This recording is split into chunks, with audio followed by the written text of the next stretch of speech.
Matkailuparaakin kaasutoiminen jääkaappi alkoi sassaroimaan. Täytyykin tutkia, olisiko asialle jotakin omatoimisesti tehtävissä. Avataan kaasupäniikän venttiili.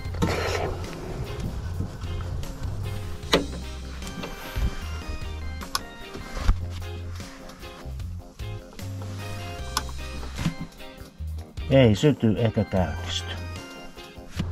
Enpä olekaan aikaisemmin perehtynyt tällaisen vermeen sieluelämään, joten korkea aika on kokeilla sitäkin. Avataan nämä tirkistysluukut ensin.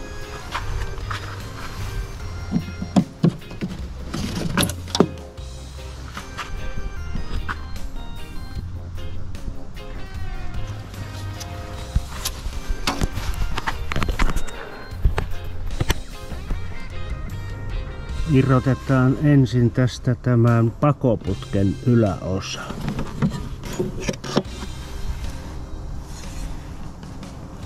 Täältä alakerrasta löytyy palotila, joka on tuolla suojakotelossa.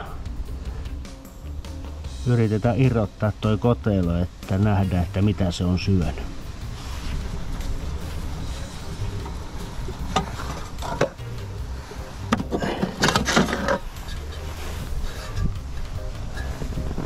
Se olikin aika tiukas. Tossa on ilmaottoaukko, mistä se liekki saa happea, ja täällä on sitten tämä palotila ja pietso, joka sytyttää, ja sitten palovahti, joka sammuttaa kaasun tulon, jos liekki sammuu. Ja näihin kaasulaitteisiinhan niihin koskeminen on luvanvarasta. Irrotan tämän palotilan tuosta pakoputkesta ja katson, että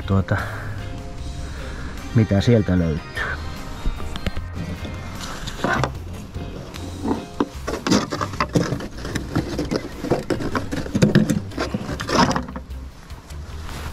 Tämä kierukka on näköjään irronnut tuolta kannakkeistaan, että se mun täytyy korjata. Ja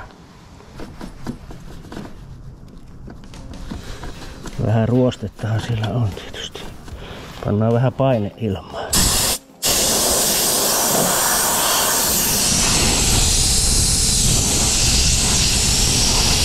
Tämän pakoputkessa olevan kierukan kannatin lanka on ruostunut ihan anhittomiin, niin tehdäänpä siitä siihen uusi.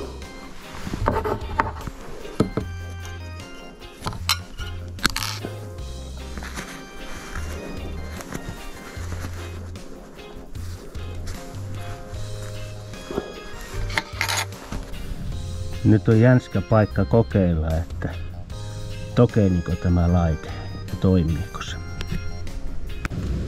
Kyllä toimii, kyllä toimii. Tein itse ja säästin. Learning by doing.